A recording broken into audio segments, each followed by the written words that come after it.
Hello and welcome to episode 169 of the Perth to Paisley podcast, a podcast dedicated to Heart and Midlothian Football Club. The Jambos were defeated by Dundee at Dens Park on Saturday night in front of the Premier Sports cameras, and joining me, Adam Kennedy, to discuss our lacklustre loss is Daniel McIver, now older and wiser McIver after your birthday at the weekend. Happy belated Wiser's birthday pushing to it. you. Wiser is Um, very much pushing it if you've listened to this show. But that's about the only positive that we can take from this episode, isn't it? Yes, thank you very much. Thank you to the people who wish me a happy birthday who listen to the show. Yeah, everything out with heart. It's my birthday weekend. I'm off work all week, having a lovely time. It's nice weather. All that, doing well. Hearts at the weekend for pretty much the first time that I can remember in my life, I've had a really big loss around my birthday. Normally, I get quite lucky. We've had the Kyle Lafferty 1-0 on my 21st, like on the day, the 5-1 on my 5th birthday and stuff like that. Exactly. I've had all these big moments. But now, no. We go up to Dens and it's a disaster, basically. But apart from that, how are you? Yeah, I was all right, bar Saturday evening Yeah. and then Sunday afternoon and then Yeah. Monday morning and Yeah. afternoon and then today just gradually playing over and over and over. You could tell in Stuck your in my voice little when you noggin. did the intro, it was like, there's no enjoyment here. There's No no enthusiasm energy. whatsoever, Nah, mate. Because there's no point. Like I could come on no. here and I could, there's only so many ways that you can like sugarcoat it. Like, Yeah. do you know what I mean? You can't polish a turd, Yeah, McIver, and that exactly. is essentially what I would be doing with our weekend performance. But before we get chatting about that, we're going to go around the grounds first and foremost. And I think in what is perhaps a first for this podcast, we're going to start at Hampden Park Oh, as God, Rangers yeah. scraped past Motherwell, a depleted Motherwell through injury, 2-1 on Saturday afternoon. There was a point apiece up in the Highlands as Ross County were held at home by Dundee United. I say held at home, they literally equalised with the last kick of the ball, but given that early miss from Dundee United could be one of the worst I've ever seen. I don't really know who held who, to be honest. Two teams flinging shite at one another. More on our game later. And on Sunday, Celtic, the champions elect, swept past hopeless Hibs 2-0 Easter Road. Aberdeen got the better of St Mirren, potentially feeling the full effects of midweek match in continental action on the Thursday, then going up to Pittodrie on the Sunday, as the Dons won 3-1. And if it was bad enough for St Mirren feeling the full effects of playing in Europe, that says it all about Kilmarnock, who were swept aside 3-0 by St Johnstone at Rugby Park on Sunday afternoon, excuse me. Before we get chatting about the dross that we were served up in Dundee, what did you make of the other five fixtures? I have no idea who's a good team in this league yet. I don't know who's good. I think Aberdeen look all right. Aberdeen look all right. Obviously, Majowski's now away, so that'll be interesting to Good see. money. Like, very good money. I think we said that at the end of last season that we expected them to get bumper money for him, basically due to his age and contract situation. They look all right. Everybody else and Celtic just look like Celtic, basically. But everybody else just look fucking. I don't know what anybody's going to do. The Killie game is the game of the weekend in terms of the shock alongside ours, but Dundee were a top six side last season. A lot of people are kind of having them mid-table. We struggled. We got beat in the exact fixture. They could be one that looked decent, to be fair. True. Although I thought they looked a little bit iffy at the back, obviously in the derby, but then that's just one of those games that it's a derby. How much didn't can have any you such read in? problems at the weekend, but Yeah. no matter. However, everyone is kind of like, all right, okay. At the very least, Dundee are all right. Whereas St Johnstone, everyone's like, well, they're going to finish bottom of the league, definitely. And I know Joe Wright got a double yellow inside 15 minutes, and they were already a goal down at that point. But just to lose 3-0 at home to St Johnstone is insane. for anybody. Never mind Kilmarnock, who finished fourth last season, pushing for It's a another wafer top thin six squad, finish. though, isn't it? I think Yeah, that's true. getting exposed with Very these true. Thursday Sundays. I know it's a lazy excuse, but I even think you look at clubs down south, like Brighton, for example, Hmm. last season. Think of the millions that they've spent. They didn't cope well with Yeah, Europa and then going back to the Prem on. So I think it's at any level, but particularly ours because we're not blessed when it yeah, comes to squad strength, depth, size, all that jazz. definitely. The Dundee United misses. Apparently, every week we're just having big misses. We had Venti last week. We had Dundee United and Oda this week. Who are we going to have next week? It's going to be some laugh. But fair play to Ross County. That's a good. I know it's. I know you look at it and go, "Oh, you've dropped points at home," but considering most people have Ross County down the bottom of the league, immediately picking up some points early doors is all right. I talked myself out of a one each draw. I quit Oh, did fancying you? them to win 2-1, but as soon as I saw that equaliser, I'm thinking, you idiot. Yeah, yeah. Obviously, what can you say about Hibs and Motherwell when they're playing either Oh, side of the old firm? Motherwell, I, especially with the injuries. I'm saying nothing about Motherwell. That next league game of ours, Oh yeah, no, that could be an absolute disaster clash. yeah. I think Robinson came off hurt as well during the game for them. I think that was his name. I can't remember. So they Zach had more Robinson. injuries. Yeah, that Robinson came Yeah. off hurt, I think. So more injuries on top of that. So they're in a really tough position. So to lose 2-1 to Rangers, even if you've got a full strength squad, isn't that bad a result, to be honest? So never No. mind when you're in that position. Had a couple good opportunities, Motherwell, from what Yeah, I saw. exactly. Could Um, very easily nick something on another day. have I missed a game that isn't us? No, not on the Saturday. You've got No. Hibs, Aberdeen, Killie. Yeah, so But more. Hibs, I only saw the first half, and Oof. Hibs could have conceded 10 and couldn't have really complained, to be honest. But apparently they got better in the second half. Easy though, isn't it? I mean, the Yeah, game's of done. course. Yeah, I mean, definitely. we'll come on to that obviously with us as well, Yes.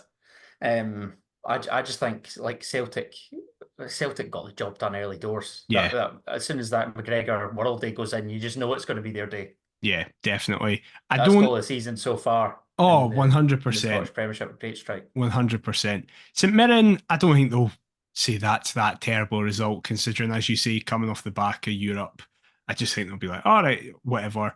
Do you know And what? It's then, funny. Like, sorry to cut you no, off it's there, all but right. I said last week that the league doesn't help Kilmarnock in terms of these Euro Mhm. qualifiers by sticking them at the champions, like, or who I believe are going to be the champions Yeah, away between that. I think St Mirren will be pleased to get that out the way now. yeah, definitely. Aberdeen, as we've discussed, will look as though they're going to be, fighting towards the right end of the table. I think they'll be pretty pleased to actually just get that out of the way, get it Yeah, done, and then obviously it's going to be tough for them in Europe anyway. But yeah, later down the line, I don't think they're then going to be bothered about going week to week in the Scottish Premiership. I think he's doing a really good job, Stephen Robinson. totally. And then finally, well in St Johnston. I know I just spent a lot of time speaking about Kilmarnock and stuff like that, about how bad it is for them, but well in. Like, I know that they were helped by a red card, but CDB just looks really good. Basically, he just looks like a Yeah, good player. I mean, there's talk that Aberdeen have put forward a 500 grand offer. I mean, Yeah. he's no Bojan Miovski, let's be No. honest, but now I hope St Johnstone milk Aberdeen dry for that money. They know Well, they've got the money apparently, now. though, it's a release clause of 500,000, isn't it? Uh, See, I don't know if that applied to clubs down south, but if there's a 500 Ah, grand maybe, release yeah. clause, I don't know. I'm I don't not know. sure. Interesting to see how that develops because Yeah. if you're Craig Levine, you'll then be thinking, "Oh well, I've plucked this guy from the English lower leagues, and before you know it, I've turned him into a 500 grand centre forward, and he's Yeah, away." So exactly. interested to see if Stevie May will then come back into the fold Oh, after true. only being told he could leave. So Yeah. very interesting. But yeah, no real shocks bar Killy for you. Barkilly and us. No, it was as expected, really. Yeah. Spoke about us. Spoke about players that were leaving, their clubs during the transfer window. We actually had a departure prior I to fucking heading up hate this to week. It's Dundee. been the worst week ever. Is this Japanese on Duolingo just going out the window now? What's the point anymore? There's no point. How long was that streak? I've still got it's a year tomorrow as this releases. A year tomorrow. That's incredible. Some shift. But sadly, Kyosuke Tagawa will not be hearing you speak any Japanese unless it's, I don't know, abuse. Are you that type of guy? No, I love him. I follow his dog on Instagram.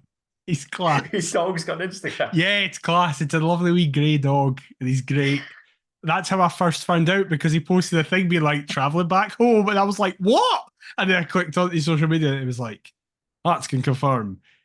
Kyosuke Tagawa went to a fucking moose or something, whatever the name of the team is.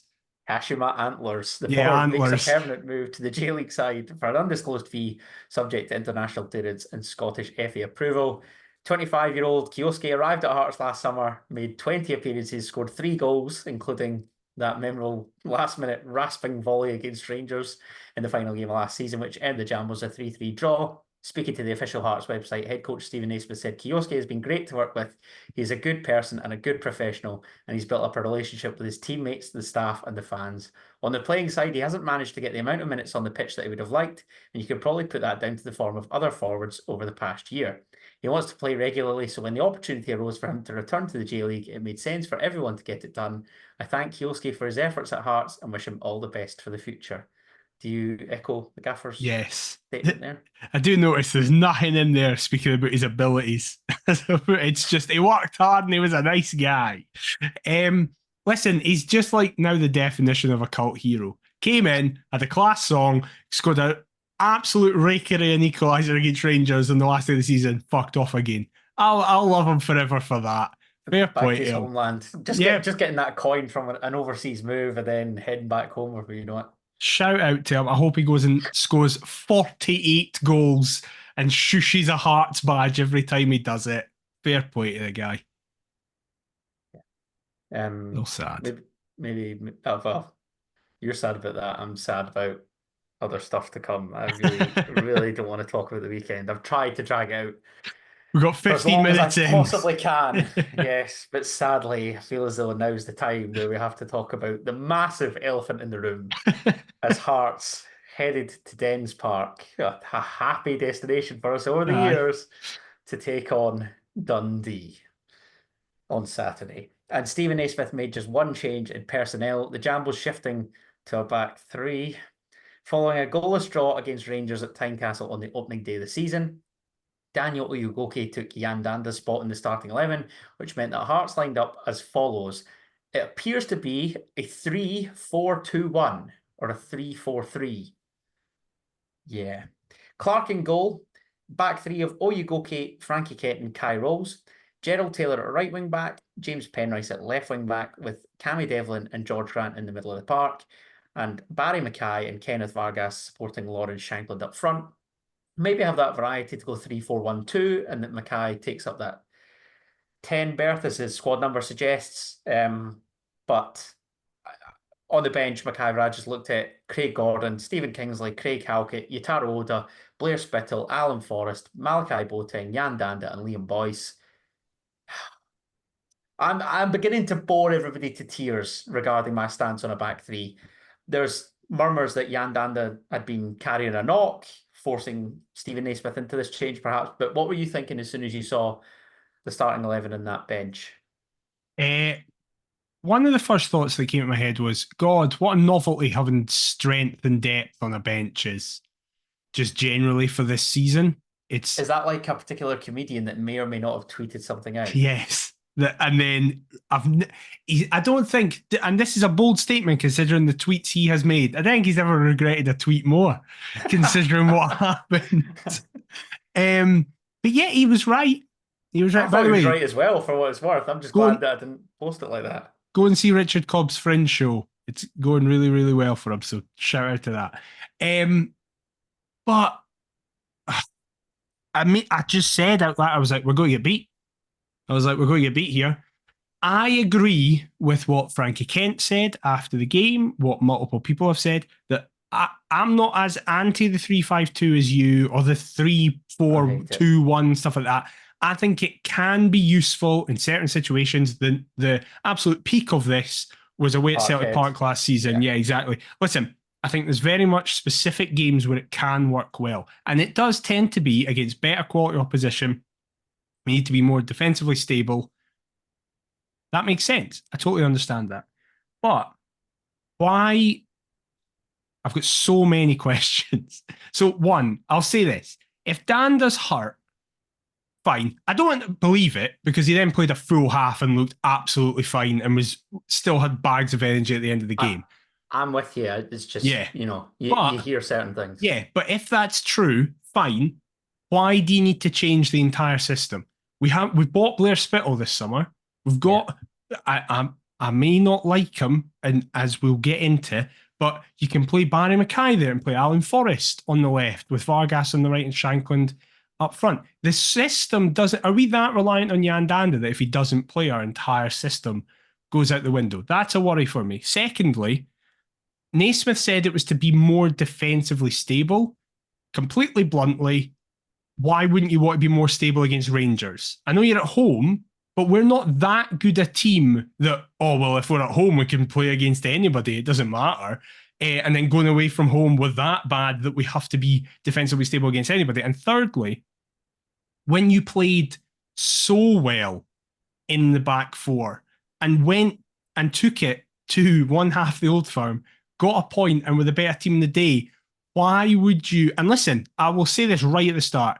Dundee more than deserved their 3 point. It would have been a fucking travesty if we'd pick up any points from like a new. Obviously, I would have been buzzing, but from a neutral's Dundee's perspective, they walked over us. Yeah, they were good value for the 3 points. Yeah, anything I say in this podcast, I don't want it to sound like, oh, it's a disgrace that little Dundee. No. Like, they were well worthy of their win. As I said, I like Tony Docherty. It's weird liking aspects of Dundee.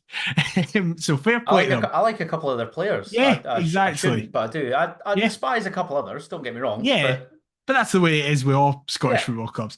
It just annoyed me that those were the justifications where you've just had a wonderful performance in this system and then you change it and it goes so disastrously wrong. And we will get into it. You will, of course, have notes and we'll go through individual moments. And I understand people saying, well, the system can't account for individual mistakes. I would argue that setting up in a system that the team is clearly not comfortable with can put issues into players' heads, and after 40 minutes of playing in a system they're clearly not comfortable with and clearly isn't working, you're more likely to make mistakes. So overall, to answer your question, I was not happy with the starting 11 and formation. In response to your 3 points, your first was about Jan Danda. Yeah. And I'm just going to go out on a limb and say this. He's been our best player so far this season. But he's only just come to the club. And yet, as you rightly say, if we're so reliant on a guy that's only just signed, what does that say about the players that were here previously and they're still at the club? It sort of plays into the second one where it's like, yes, Alan Forrest probably should have started this game. Yeah. Or a Blair Spittle. I totally echo that. Blair Spittle and Jan Danda are like for me. They fill in the wide areas, but from what I've seen, I think their best position is in support of the main striker. Yeah, I would agree. So I would then just say it's a like for like. Spittle for Danda, easy. Grant and Devlin, who were both really good against Rangers, you can just stick to your positions, and the kind of front four, you take care of matters in the final third. I'm so unimpressed by the back three.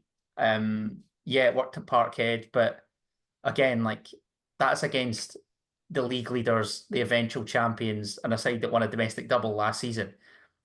With all due respect to Dundee, they were great. They were worthy of the 3 points. I can't argue otherwise. But it's Tony Docherty's Dundee. It's not Pep Guardiola's Barcelona that we're playing on the weekend here. And I just feel as though the feel-good factor that emanated from Tynecastle on that opening day, despite it being a goalless draw, you were encouraged by the performance. You left thinking, well, on another day, we could win that game.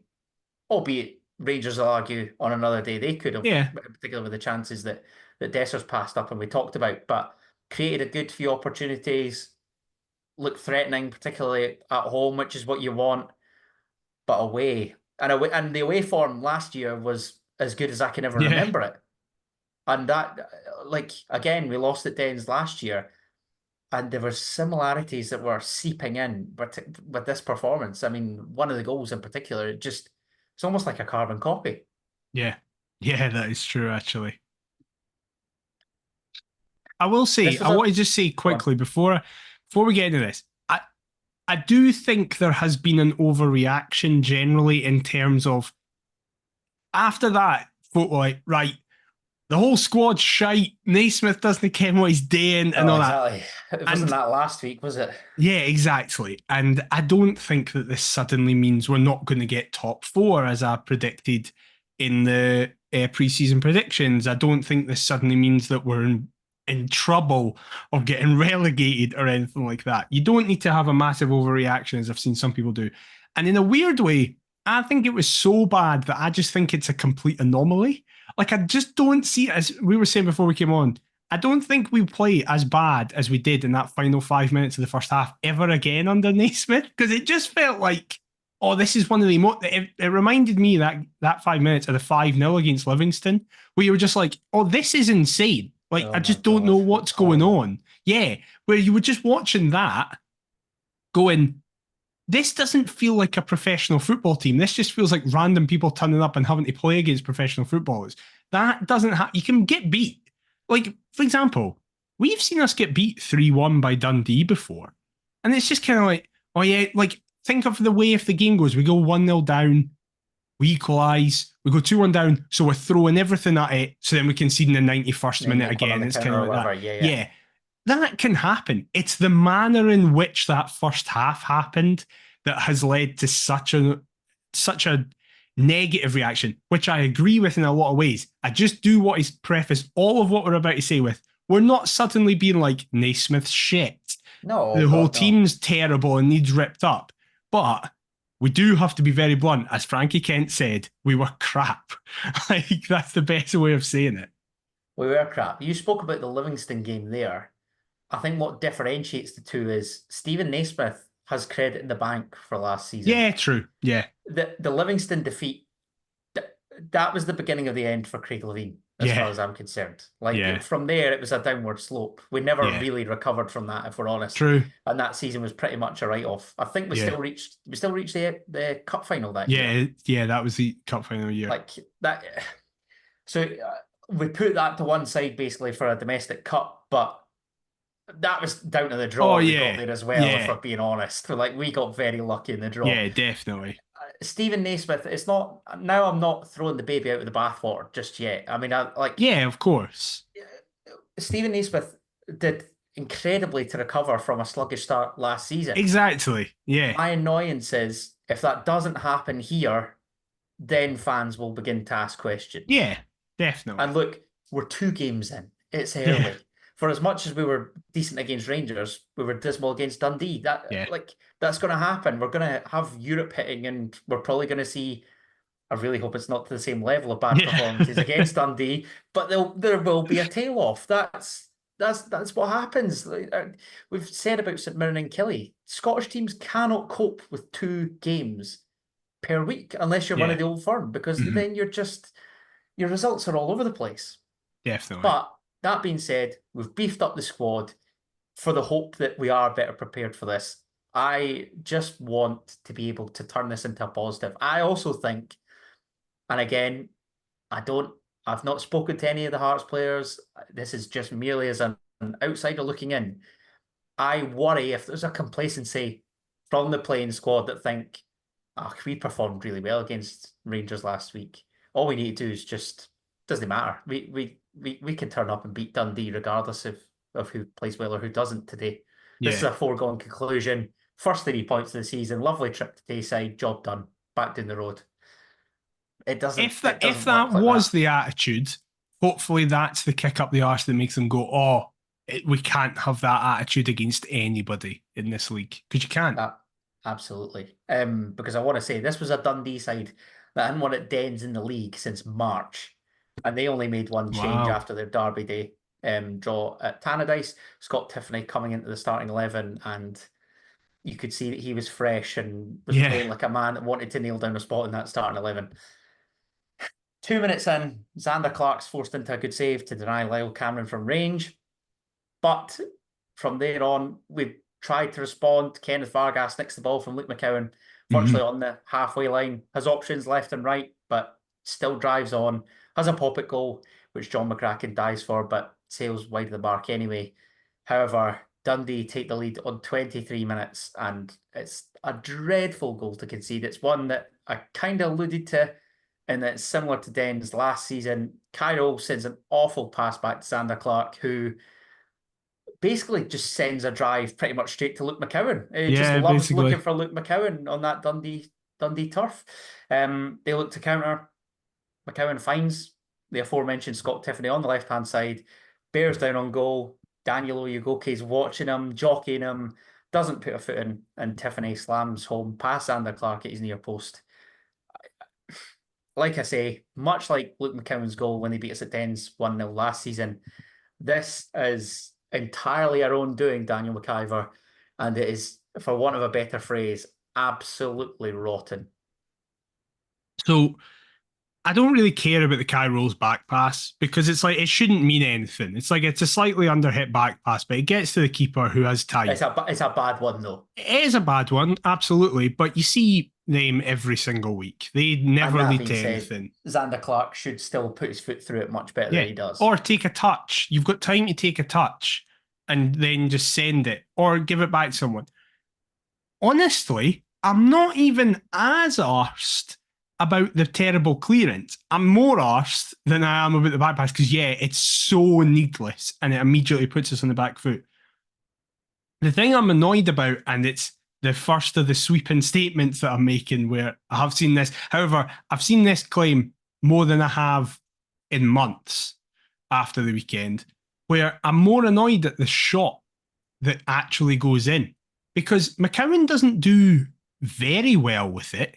McCowan could shoot, which you hear everybody ask them to, but smartly he goes, that would probably be a waste. But he plays it wide to Tiffany, and Tiffany still has a lot to do. So we're actually back in a defensive shape. Oyegoke, I don't think, does well at all. He doesn't properly jockey him. I know. I thought he had a good 15 minutes where he was pushing forward, but defensively here and at the third goal, he was not good. No, he was not good. But at the end of the day, that's not a very hard shot towards your near post. You shouldn't be getting beat there. You just flat out shouldn't. And it's like, we're in this position every fucking time. And it's like, with the fixtures we have coming up, a tough cup tie away at Falkirk, and then what you hope isn't tough away at Motherwell, but that will be tough. That will be tough. Absolutely. On the basis of that 90 minutes, that will be tough. Yes, it will be tough. I am, without a shadow of a doubt, putting Craig Gordon back in for those two games. He's our number one. We'll get to a point about speaking about squad numbers and what it means for people later, right?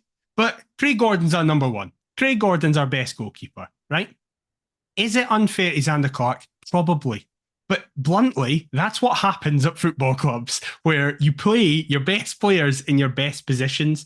Craig Gordon doesn't get beat by that shot at his near post. Craig Gordon probably has it in him to have that bad clearance. We saw it against Livingston last season. You've literally taken the words out of my mouth. But then that was that moment where the guy just hit it. And it was like, all right, okay, had that wee moment. We're in a pit, and we're going to speak about Danda and stuff like that, about like whether or not he's fit. If they're fit, you play your best players. Craig Gordon is the best goalkeeper at the club. Right? Best footballer at the club. He's the best footballer. Listen, he's the best footballer in the world. All right? Xander Clark had probably like 8.5 out of 10 season last season. He was pretty great for us. Absolutely. But there was always that talk of like, there's still Craig Gordon. Whenever he makes a mistake, and now Clark is now, even for someone who like last season, whenever Clark would not catch a ball properly, I'd be like, oh, well, get Gordon and do it. There's now starting to be like okay, Xander's actually starting to make repeat mistakes that I'm not seeing him actually change. I've noticed he's starting to get beat at his near post a lot. I saw a discussion on social media that there was a debate around Xander Clark's positioning where he's good going across himself, but he's actually quite bad going down near his near side. And teams are starting to notice it. Tom Lawrence didn't. Tom Lawrence just hit a rocket that was going across him and he managed to save it. I still love Xander Clark. I hope Xander Clark signs this new deal that he's apparently being offered and will be our number one for the next 5 to 6 years. Absolutely. But just now, I'm playing Craig Gordon. Oh, I'm not really sure. I'm not really sure what to say in response to that. I think he will come in for the Falkirk game. Do you? Because I don't. I think he'll Yeah, keep playing Xander. No, I think he will. I think he's given assurance to Craig Gordon that he'll play him in the cups. But then, my worry it is a cup. That I did forget about that last season. He did do that. What happens then if we get beat at Falkirk and Craig Gordon is responsible for a goal? Because then we'd only have the Scottish left. Well, then if we get beat at Falkirk and Gordon is directly responsible, yeah, then Naismith can turn around and go, "What do you want me to do, Craig? I've given you an opportunity against a lower league club, and you are one of the reasons that we're not here." So yeah, Xander will rightly be able to be like, "I'm back in here, please." But beat it, your pensioner. Yeah, but the problem is that it seems that whenever Gordon makes that mistake, people are so immediately like, right, okay, look, Gordon's past it, he's done, right, get him out. Whereas when Xander makes a mistake, it's always like, but look at what Xander's done over the last year. It's like, look at what Craig Gordon has done for 20 fucking years at this club. But I've not been. I mean, I wasn't convinced overly by Craig Gordon coming in last season, if I'm honest. I think the problem with that though was that lack of game time. He wasn't given a chance early enough in the season, which is why the worry exists for me this coming weekend. Like, I'm not being funny. This is a tricky debate for an experienced manager. This is Stephen. Oh yeah, exactly. Second season in charge of us on a permanent basis. Yeah. I also think, can I just say before we get on to chatting more about this game, see when Hearts announced that they've offered out these new contracts. That's when we should have been down to the bookmakers and lumping Dundee. Yeah.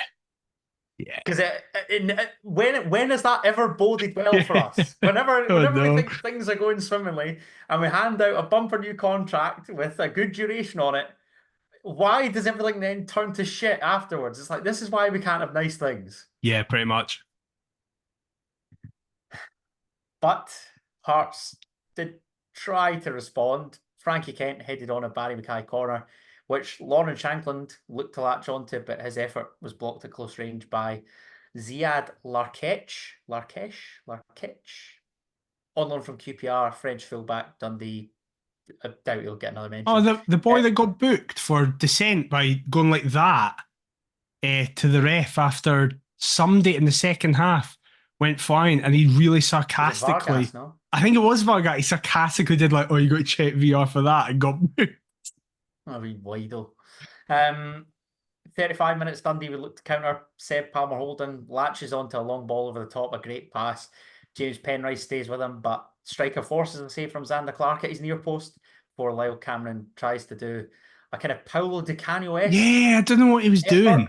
I was going mental at Kai Rolls because he just seems to watch him kind of levitate up in the air and put one leg in front of the other. It was bizarre.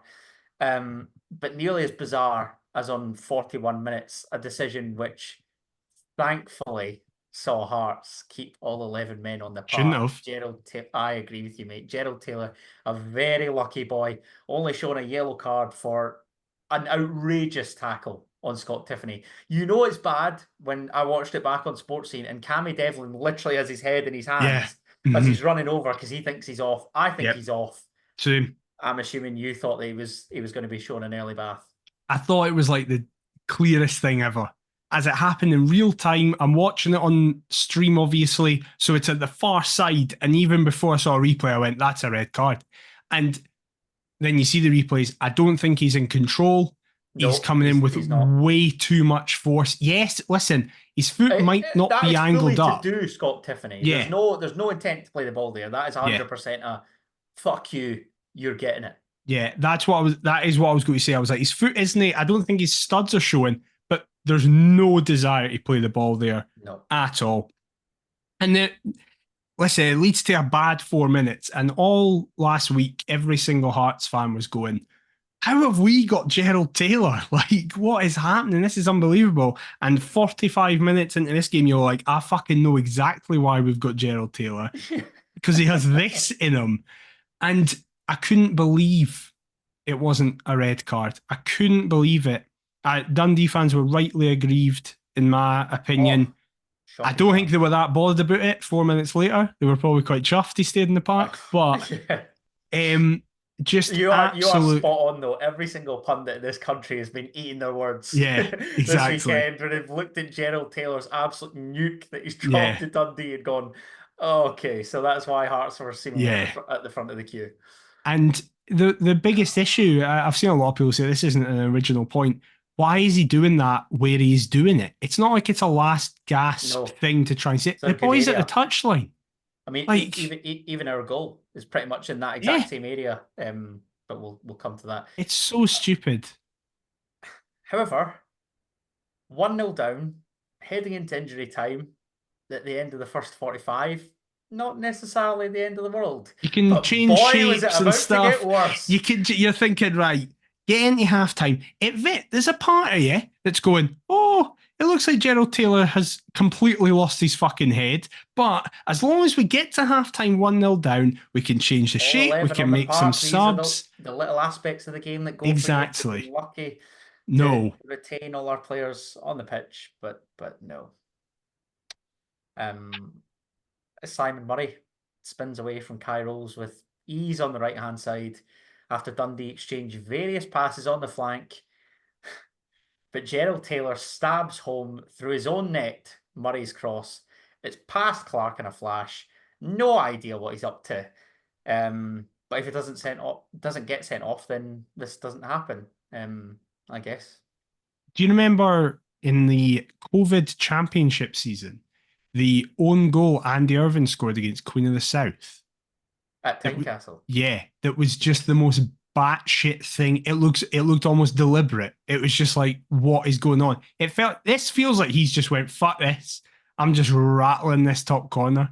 Where do you think that ranks on the Jordan McGee scale as well? I Because you've literally got was that. going to call it the Jordan McGee scale. I was going to call it the Jordan Dare McGee I say scale. it? That I spoke about the players that I despise. I will never forgive him for Pittodrie. Yeah, that's fair. It's very fair. I think I think the Jordan McGee scale is a scale unto itself because it's so unique a situation. But it's like, Are you going to make that a running thing? I really hope yes, that's the a Jordan permanent McGee thing for scale. the Yes, Paisley exactly. podcast. The Yep, Jordan McGee scale. the Jordan McGee scale.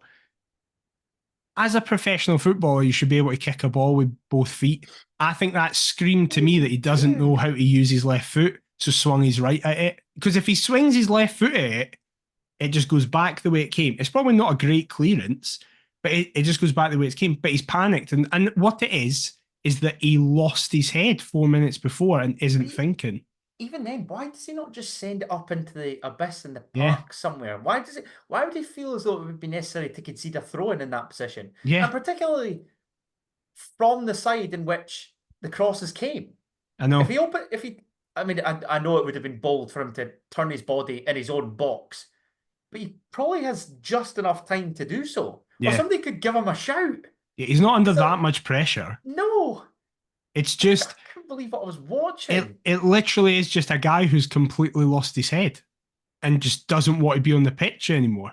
An absolute disaster class. That's where I was quite surprised that Oyugoki was taken off. I know he obviously didn't cover himself in glory with the goals, like I said, but if you shoved him out at right back and you took Gerald Taylor off after, the display that he's just had. I was convinced he was going to get a second yellow. I was so like, why is he coming? 100%. And maybe this is the positive we're not thinking about with Gerald Taylor. Game management. Yeah. He managed to not get sent off. But especially because Oyugoki now has pretty much only featured in a position that is his secondary best position. He's not a right centre half completely. He's a right back. So if you take him off, take Taylor off at half time, switch to a back four and have Oyegoke in his natural position. You can maybe see Oyegoke. It gives Oyegoke a half to be like, right, okay, I didn't have a great first half. Let's see what I can do here. You said about game management with Gerald Taylor, or is it the fact that we were fortunate that Dundee were peppering us that much that in the second half when they let us have more of the ball, Yeah, true. he's not having to make as many challenges. Do you see where I'm coming from? Absolutely. They knew that the game was done at halftime. Yeah. We all did. Like there's like 100%. as much as then we get back into it. All right, cool, but it was going to be. I mean, we gave ourselves an absolute mountain to climb because if you thought the first two goals were bad, the third is shit. Arguably the pick of the bunch. George Grant, who is excellent against Rangers, just as I think he's in my good books. I'm then thinking, brilliant, new campaign, new start for George Grant as far as I'm concerned.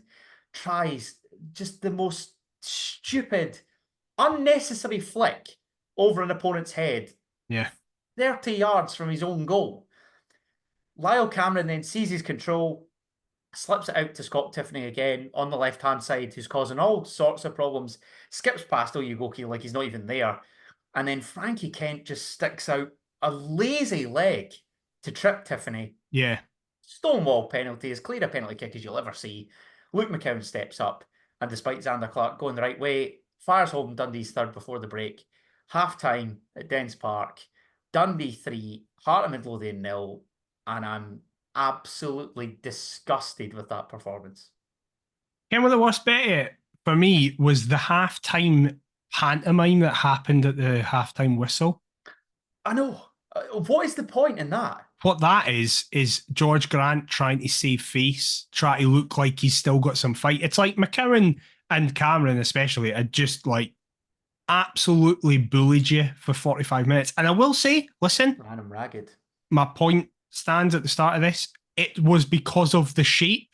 8 minutes in, I turned and went, this isn't working. We've lost a man in midfield. It's 3 versus 2 and the game's running away for us. That's 8 minutes in. So I don't blame Grant and Devlin necessarily. I thought Devlin still was all right. I don't blame Grant, especially because he is fighting a losing battle. There's an extra man in there, so he's always on the head on a swivel kind of thing. But at the same time, don't get involved with that. Just get down the tunnel and go. I acknowledge the fact that you've been terrible. The penalty's stupid for everybody, and it is just. I saw a few people and my dad describe it as like it felt like a boxer when they're out on their feet and just punch drunk. If that had kept going for another 5 minutes, we would have conceded another 1 or 2. Easy. I think the kind of punch up or perceived punch up towards the end of, when they're walking off the park, I think that's a key factor as to why George Grant gets taken off. Probably. Really, probably. Because again, maybe similar to Taylor, mentally he's just gone. Yeah, absolutely. I think so. And it was just like, right, listen, last season, a couple of times we came down for 2-0 against Dundee, but you were like, 1, we don't have Macaulay Tate on the bench, who was apparently the fucking key to unlocking it. What's that about, by the way? Why is Macaulay Tate no featured in any squads yet? Or Callum Neuenhoff. Neuenhoff's hurt, I get that. I don't know. Tate's been in the B team. I think we're looking for a loan destination for Macaulay Tate. I wouldn't. I'd just be fucking playing him because he's because we've still got Benny to come back. We've still got Neuenhoff to come back. Your Devlin, Grant. Why is he not playing now then? Because they're no here. I don't know. I don't know. Yeah. We don't give youth a chance. I mean, to me, he could be no worse than a George Grant. Yeah, agreed. Totally agreed. But what the fuck do you say about the second half? Because apart from our goal, fuck all happened. 3 changes at half time. Oh yeah, right. Let's speak about this. Coming on for Daniel Oyegoke, George Grant, and Barry Mackay. You spoke about squad numbers. Sorry to cut you off. No, it's fine. I'm just going to hand over now. You can rant. I just don't want him to play again ever again. His contract's up at the end of the season. That's it. I can't be bothered with this. Listen, I get it. Yes, on his day, he plays the passes no one else sees. I get that. But that was 2 years ago. Folk were saying that. When folk were like, oh yeah, he's getting these 12 assists in his debut season and stuff like that. And he was great.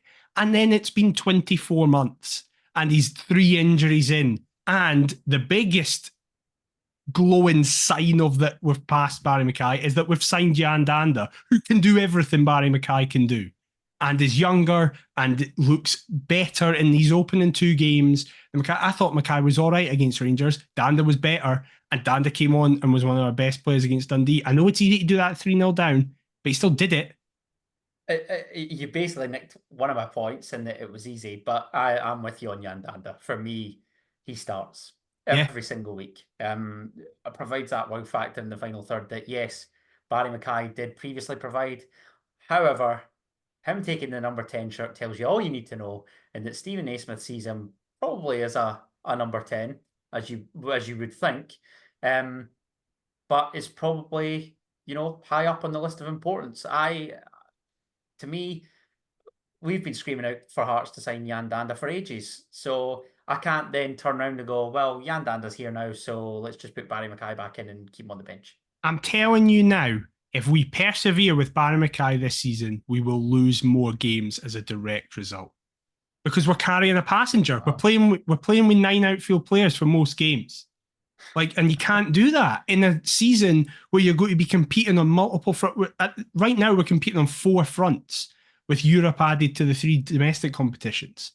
He did have a good game against Rangers, but in big games, he has gone missing. The reason everyone made a point about last week is because it was like it's his first time ever appearing in a big game. Yeah, I agree. I think, obviously, I wouldn't stick him in for the Fir Park game. But for Motherwell at Tynecastle, I'd be inclined to let him play, do his thing. I also think he's better cutting in from the left-hand side. Yeah, that's probably true as well. If I'm honest. And then you can just let James Penrice bomb on. Because I think he's been quite good for us so far, James Penrice. I thought Penrice, in the first half, was one of the only defenders who could probably be like, I was the directly responsible for any of this. I agree. I think he's been good so far. I would gladly let Barry Mackay just occupy that central area. You cut in, let the fullback bomb on. Barry, you can. When we play, this is a bad example because they just fucking beat Killie 3-0. Again, you kind of saw. You saw Mackay and Danda occupy the central positions against Rangers, and it worked well. Yeah, I know. So, exactly. Again, it comes back to the shape. Why would you then change from that? Yeah, the shape kills it because Mackay has to play as like a third man in midfield, and it involves making challenges, which Barry Mackay doesn't know how to do.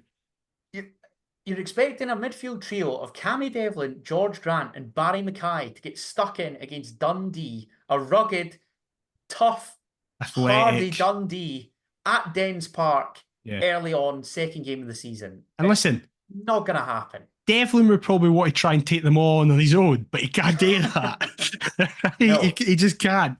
And it is fine, if Barry Mackay has to play games this season, he can get his 2 assists against St Johnstone at home or whatever, and folk can be like, see, there is something still there, and then we'll play any meaningful game, and he won't do anything. So, this is interesting, because I was going to have this. I felt as though we'd get to a stage later on in the season where we'd go further down the line, and then I'd go, this has been quite a nice start to the campaign, but if you were to pick some boo boys for the upcoming the season that we're partaking in, who would be your boo boys? Barry Mackay. Yours is obviously Barry Mackay, and you're nailing your colours to the mast early door. Your flag to the mast early doors. I respect that. I do respect it. I saw him. George Grant's still on the list. Yeah, that's fair. Kai Rolls is starting to really. He's. He did make another 2 goals saving. Or Paolo Nutini, but he's beginning to be more Nutini than Maldini for me. He was one of the major reasons we got a point against Rangers, and he made 2 goal saving blocks in the first half against Dundee as well. So whilst he's also at fault for a lot of stuff, he also then prevents other stuff from happening. He redeems himself. Yeah. Too much for. I was going to say too much for my liking, but I like that he's doing it. Yeah, it's good, but you just wish he didn't have to redeem himself. Yes. Thank you. Yeah. I do have a positive thing to speak about. I've realised because we spoke about Jan Danda, who was a positive in that false way where you're like, oh, for fuck's sake. I think I know what you're going to say. Can I guess what I think you're going to say? Go for it. Set piece delivery. Oh, yeah, that was good. I didn't mean Jan Danda generally. Oh, all right. Sorry. Boateng looks good. I like him. He was our best player. Him and Danda were our 2 best players. I know it's easy to do that when you're 3-0 down and you come on, but Boateng gets an assist. He just looked calm. He looked. I know it's maybe helped that he was playing at the ground he Covers played every at all acre as last well, doesn't he? The season. big man. Yeah, He gets about. he's a unit. I immediately And like that him. ball that he clips in for Kent Yeah, is very nice. I I mean, was what? if that had been a Dander or Mackay, you'd have Yeah, people salivating over it. The fact it's come from exactly. him, lovely delivery. Understandably, myself included, there was just a lot of anger at the end of the game. But I do hope that Boateng knows that none of it was directed at him because everyone was like, oh, yeah, he had a good game. He was good. Maybe, arguably, should have been on since the start. Those two, yeah, I found that weird as well. It was like we were rushing to get him in the door for Rangers. He came off the bench, okay, fair enough. But then why would you not then play him? And it's not even like he's just immune to playing at Dens Park. He was literally on loan at Dundee last Yeah. year. He And knows this ground just as well as anybody. if the argument is again, he's not up to match fitness, well, he played a full half and looked fine. Why wouldn't you start him and then take him off about the 60th minute instead of bringing him on at half time? Malachi Boateng and Jan Danda start every week for me. Right now, with the current available players, with the injured list being the injured list, I would agree. Yeah. I'd start Boateng and Devlin. With a Benny and a Neuenhoff to come back into the equation, okay then. But in this current predicament, would that be your trio? Boateng, Devlin, and Danda further up? Definitely. Yeah. By the way, shout out to Kent for his goal. It's a good goal that Boateng swings in. Absolutely fair play to him.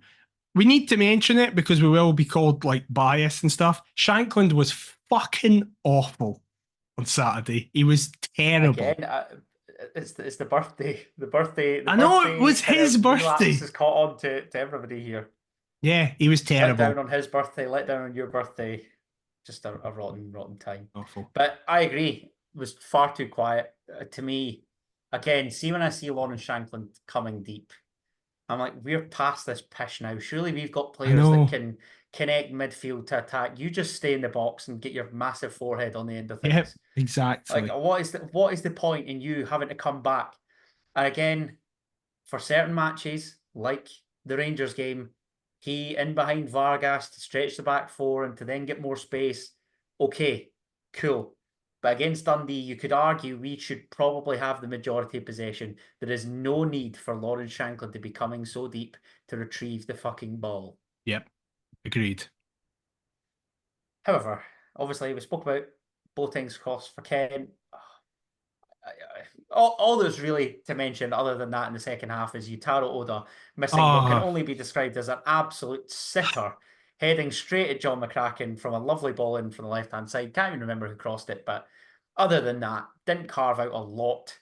But the game was effectively done in that first... Yeah. Well, I was going to say the first 45. In the 5 minutes between the board being put up with 3 minutes and half-time. Yeah. The Oda miss is horrific and is like... a shocker. What are you do? You put it literally anywhere, and then we've got 10 minutes to try and get an equaliser. However undeserved that would have been. Oh, it would have. You're right. You said it earlier. The word you used was travesty. The perfect usage, because it would have been. It would have been an absolute disgrace had we walked away from Dens with a point. Never mind all three. Yutaro Oda's another one that's beginning to become a bit of a boo boy with the support. There are some that are just like car losses. It's not happening for him. Where do you stand on the Oda debate? I'm getting close to that, and I've been quite an ardent Yutaro Oda defender. I said he'd be our most improved player. Oh God, you did. So it's like the Kennedy kiss of death. Sorry, Yutaro. I should maybe take that back. Maybe I'm not that big a supporter considering that that's you. I just thought he might actually get like regular game again. The squad numbers they're deceiving. He's got the number 11 now, so or did last season as well. So he needs to start. I've never seen. I can't mind a player with such inconsistent decision making as him. It's Vargas at least has like Oda's like 25 now, isn't he? I don't know. I'm checking. Okay. Yutaro Oda is 20. Oh, okay. I thought he was 23. It was his birthday yesterday and he was 23. Oh, happy birthday, so Yutaro. My premise there was going to be he's not a young player anymore. His birthday's in mid-August. I know what the fuck's happening. What is happening? He is still a young player, but make better decisions, Yutaro. I'd be a shite manager because that's all I'd say. I'd just be like, be better. Call you! What's with the decision making? Yeah, exactly. Offering no real support or coaching, just aggressively getting annoyed at the flaws. Mumbling, shut the fuck up, gaffer, in Yeah, Japanese. exactly. Ah. But it's I, fine. We've got Falkirk next. Easy. do Easy you as know you what? like. I felt as though I was going to be angrier there. But So did I, to be honest. I worry because this weekend, you rightly say, our attention shifts away from the Scottish Premiership and on to the League Cup. Our League Cup campaign begins. It better not begin and simultaneously end in the same game because this is a huge game considering it's one of two trophies that we have a semi-realistic No, chance of we're winning never this winning season. this cup. We're never Yes, winning we this cup are. It again. has to happen at some stage. It does. But as I say, McIver, I don't know about you, but come 4:45 on Saturday, I do not have one competition, or I don't want to have one competition to be playing for. Yeah, Especially that's as we're fair. in August, the season's just begun, and Yeah. it would effectively be as good as over. Listen, if we don't play that fucking three at the back, I think we'll be all right. Falkirk's going to be a tough draw, right? Very The tough. one of two teams to have taken maximum points in the Scottish Yeah, Championship so far this season, the Bairns and Ayr United. A 2-1 win over Queen's Park on the opening weekend. The Friday night succeeded on Saturday. A 2-0 victory at East End against Dunfermline in their rivalry stroke derby game. yeah, But I'm with you, mate. I think this is one where this could be a real banana skin. It's a yep, game where we have to go as strong as possible, and to be frank, we have to be at our best to get a yep. result here. What are you thinking? 4-2-3-1. Gordon, Taylor, because it's like, right, Gerald, fucking get that out your system and never do that again. Taylor, Kent, Rolls, Penrice, Devlin, Boateng, Vargas, Forrest, Dander, Shankland. I like that. I would maybe be tempted to put an Oyugoke in for That's Taylor, fine. Yeah, I'd be fine with either of them. but I like the introduction of Forrest. Who'd you say? Danda and Vargas, Sport and Yeah, Shankland. yeah, Yeah, I'm fine with that. I like that. Devlin and Boateng. Don't mind it. yeah. Score prediction. Does this go to replays or extra time? I think it goes to extra time because it's the League 2-1 us Cup, isn't it? extra time. I think you stole my thunder there. I'll say 2-1 in the 90. Okay. Just I'm going also Shanklin to open his account, please. that would be nice. And then circa Morton last year, Kenny Vargas winner. Like that. Callum Morrison scoring for Falkirk. Of course it will be. Yeah. Yeah. Because of, yeah. Oh, I forgot he was there. Absolutely. He's Yeah, definitely that's going to nailed score. on. That's Yeah. absolutely nailed on. I'm going to check what price he is on Saturday. Yeah. That's a good point. But yeah, you're quietly confident somewhat, despite No. that disgusting display. Yeah, I think it's going to be a very tough game, but we should have. I mean, it's a fucking disaster if we get beat. Oh my god. Then the writing's on the wall already. And we're Yeah. 3 games in. We should win. Won't be easy, and we need to be on it, but should win. We should. I was going to ask you about the rest of the draw. I'm just getting it up Yeah. in front of me here because I can only think of one other game. yeah, as far as I can see, there's usually a shock in each and every round. Yeah. I dread to think that this could be us. So Aberdeen host Queen's Park at Tawdry Aberdeen will on win Saturday. that. On Saturday at 3, you'd imagine the Dons will progress. Dundee host Airdrie at Dens at 3. That'll be a tough game for Dundee, I think, but that'd they'll be a good still watch, win. actually. Yeah. I would be back in Dundee by maybe a goal or two. We travel to Falkirk. Spartans host Ross County. Obviously, when the draw was made, I was hoping that they'd get Rangers for a bumper payday. Didn't quite happen. I'll be standing, watching it over the fence. Smart. Listen, you never know, but I think Ross County will have enough. Rangers host St Johnstone at Hampden in the 5:45 kick-off on Saturday evening. Going Levine and Kirk, circa 2002. Bring it back. No, they're going to get beat 5-0. That'd be amazing. Circa Xander Clark's header at Yes, Ibrox. exactly. That would be incredible. And then Sunday, we've got Dundee United hosting St Mirren at Tannadice at 2. St Mirren will win that. I think there might be a wee shock on the cards there. I Could don't know. be. Does St Mirren play this midweek? Do they not? Oh, I In think they Norway, do. they Yeah. do. Oh, that could Yeah. change it. And again, Motherwell host Kilmarnock on Sunday at 2 at Fir Park. I have no idea what's going to happen there. I I th genuinely have no I think idea. Dundee United and Motherwell will squeeze through and knock out those two. I and then Celtic Hibs, obviously Celtic will win that. Yeah. So yeah, that's I really, really do not want to be having to come on next week and we've been dumped out one of the cups. Yeah. Out of all of them, I think Dundee Airdrie could just get a shock result. I would have said that before they were pumped 5-0 Oh Somerset yeah, I against Ayr forgot about that. on Friday But night. fucking Ayr look amazing. So And they've got a bit of the Indian sign over Airdrie. yeah, true. I think they're unbeaten in like 4 or 5 against them now. So Yeah, I don't know. just one of those hot streaks. But yes, come on, Hearts, get through to the next round, and hopefully we've got a quarter final to be speaking about. Exactly. But before we go, the end is near quiz. I don't think you're going to be happy. Oh, for fuck's sake! What is this starting to see? It's my birthday. I think I've made the Who Am I relatively easy, but the other questions are quite hard, so you might get a multiple choice. Okay, let's go. Having said that, the first one is an absolute tap-in. Oh, desi that. Hearts could have won their first top flight away league game in back-to-back seasons for the first time since a run of 3 in a row from 2004-05 to 2006-07. But who did we beat last season in our first Scottish Premiership game away from home? Any fucking idea? Think, McIver, think. Right, we got beat off Dundee. I remember that. Celtic was further in. Were we at home opening day? I can't even fucking remember. I cannot remember any fixtures. I'm going to say we won at St Johnstone. Yes, we did. Well done. Yeah. Oh, Oda scored. He did. Yes. And who else scored? Boys squared for Shankland. Yes. Fucking, did he say that? If that's a tap-in, fuck me, what are these questions? You're really not going to be happy then. Okay. Right, okay, second question. It's a multiple choice, so don't attack me. Okay. Saturday was the first time that Dundee have won their top-tier league opener at Dens since 2001-2.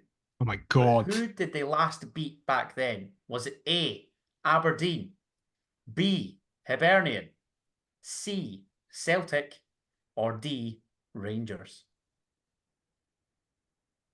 It's a big boy. Whoever it is, it's a big boy they've beaten. Big scalp. Would it have been one half of the old firm? Would it have been Hibs for #lols? Or would it have been Aberdeen? I'm going to go Rangers. It was not one half of the old firm, McIver. It was, as you put it, for #lols. I was going to say them! Fuck's sake!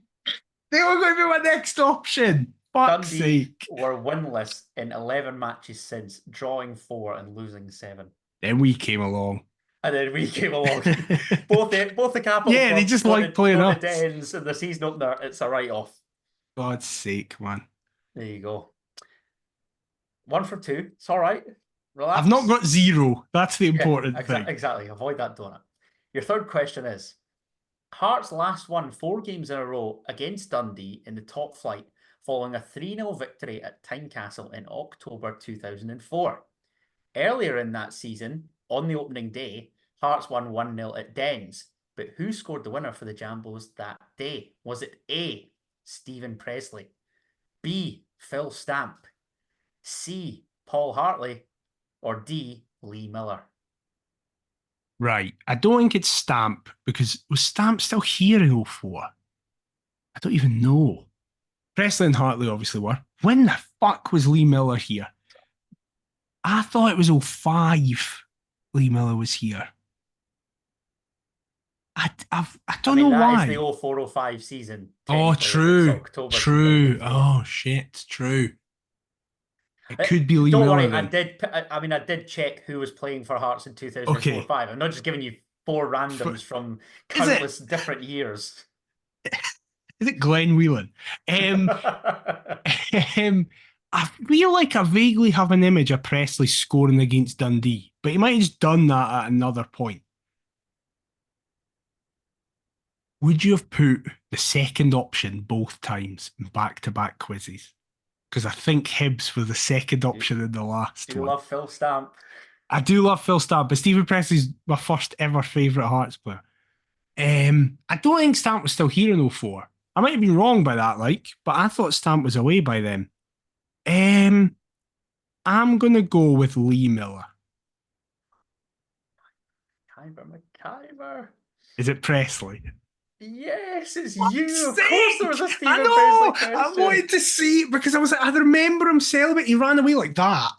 He did like that. Minute from the penalty spot, no less. Fuck's sake. I'm going to check when Phil Stamp left the club now because I'm genuinely intrigued. But I'm pretty sure when I went on, he was 2004-05. Yeah, 2002 to 2005, he played for Hearts. Really? So, wow. Yeah. I thought he left that summer. So there you go. It Fair wasn't play. Big Phil. It wasn't the GOAT Paul Hartley. It wasn't Lee Miller. It was Snake. Love you, Stephen. Question number 4.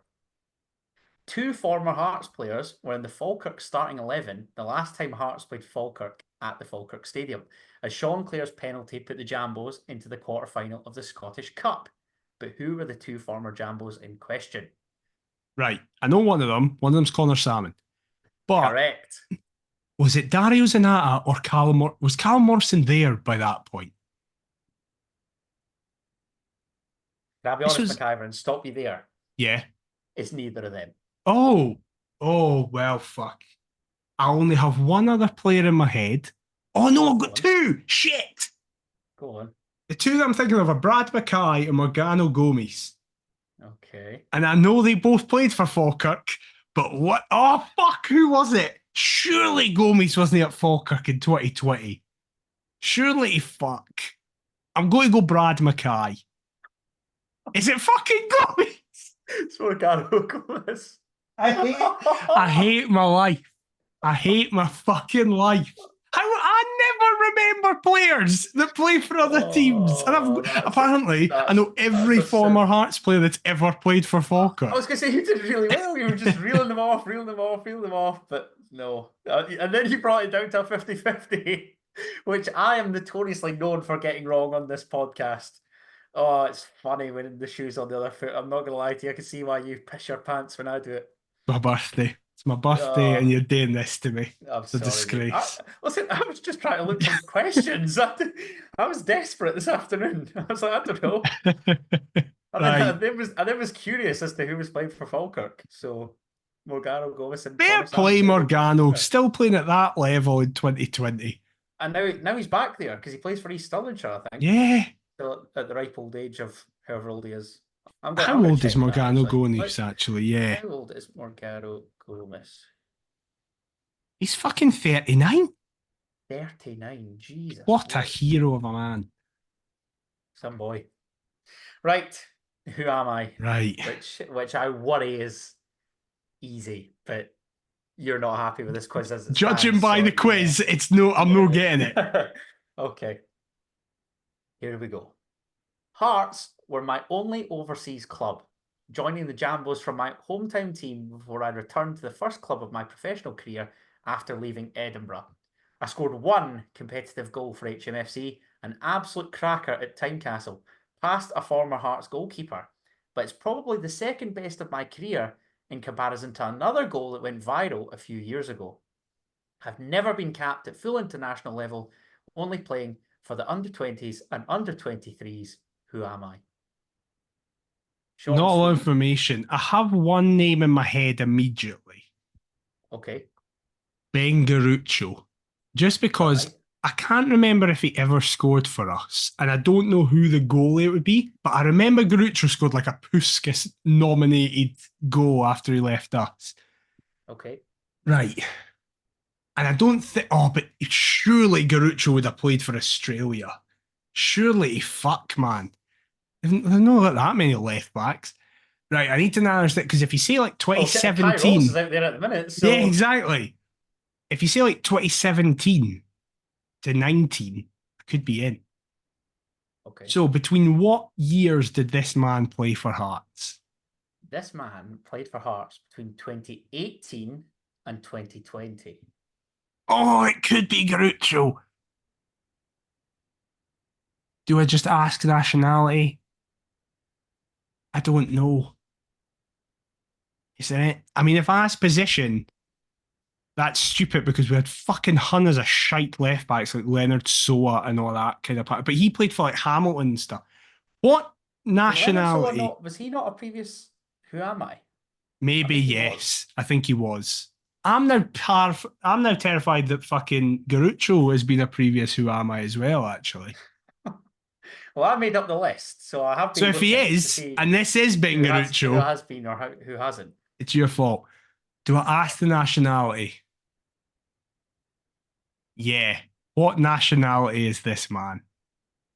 This man is Australian. It surely has to be Garuccio, but I've just remembered it could be Bozanic. Shit! There was two of them. Oh, it's a 50-50, and I've had bad luck with 50-50s. No, Bozanic scored two, because Bozanic scored in the League Cup against Rangers, Gerrard, and then he scored the fucking raker at Easter Road in the second last game before COVID. So if it's Bozanic, you're fucking wrong. So I'm going to go, is it Ben Garuccio? Daniel McIver, you've previously got a 50-50 wrong in this episode of the podcast. We spoke about previous Who Am I's. Oliver Bozanic was a Who Am I in episode 134. Oh. But in answer to your 50-50, you chose correctly, as Ben Garuccio is the correct answer. Happy birthday to me. I Get didn't in. know if you'd seen the Puskas-worthy goal, the scorpion kick. I remember it. Yeah, I don't think it actually was nominated for the Puskas. I don't know, but it fucking should have been. Ah, yeah, exactly. Incredible technique. I was going through the rest of the Who Am I's. He hasn't been said. I don't think he had. I think once I went to do him and then did someone else. Bozanic has been. Yeah.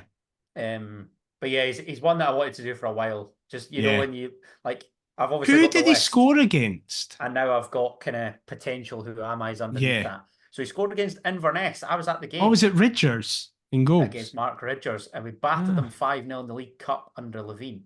So he never scored a league goal for us, but he scored I was at that. Free kick. Yeah. Yeah, I was at that. I know. Fucking hell, I forgot all about that. I want to say, did Ollie Lee score that day? Maybe, yeah. I think a couple of signings look good. I seem to remember Big Uche scored that day. Potentially. Uche scored twice. Right. Garuccio. And then the Gaffer scored twice. Oh, really? Wow. Yeah. Uche 29 minutes, Garuccio 32, Uche again 33, Naismith 64 and 81, Hearts 5, Inverness 0. I do love the idea that the way you phrased that. Robbo was on the touchline, I think, because it was Levine versus Robertson. Yeah. I love the way that you phrased the Gaffer scored 2 implies that it could have been Levine running on and scoring a couple. He's angry at the centre half and then just decides to lump himself up in the box. Lads, these lot are shite. I'm just going to come on as well. A Tago-esque volley after receiving a cross diagonal ball from 50 yards. Exactly. Well, I'm glad I got the Who Am I after being shite at the actual quiz. Yeah, that you redeemed yourself. To be fair, I did give you some tricky questions. And I was so close. The infuriating thing is I was so close with every one of them. I know. You were narrowing down 50-50s, but that's the way the cookie crumbles sometimes with Kyver. Exactly. You've seen it plenty of times with me on this podcast over a good length of time now. So no matter. Let us know if you managed to get Ben Garuccio, and if you managed to get the 50-50s right, you're better than me, but we all knew that anyway. And if you did enjoy this, please let us know. If you've been listening to it, just leave a review on your podcast platform of choice. It really does help. We've seen a rise in them recently. Thank you so much. They've been really, really helping us. If you're watching us on YouTube, leave a like, comment, and subscribe. Perth to Paisley on all the socials. perthtopaisley@gmail.com if you want to fire us over an email. Adam, where can they get you on all the socials? You could see me on all the socials making Ben Garuccio's scorpion kick, my new header, at Adam T. Kendo. We'll be back next week covering, hopefully, the progression in the League Cup. We better be in that quarterfinal draw, I tell you. Any potential new signings? Salazar, can you hurry the fuck up, please? Hopefully after Celtic scud Hibs as well, that would be nice. It would just be perfect. And anything else that happens between now and then. But until then, we'll see you next time. Bye-bye.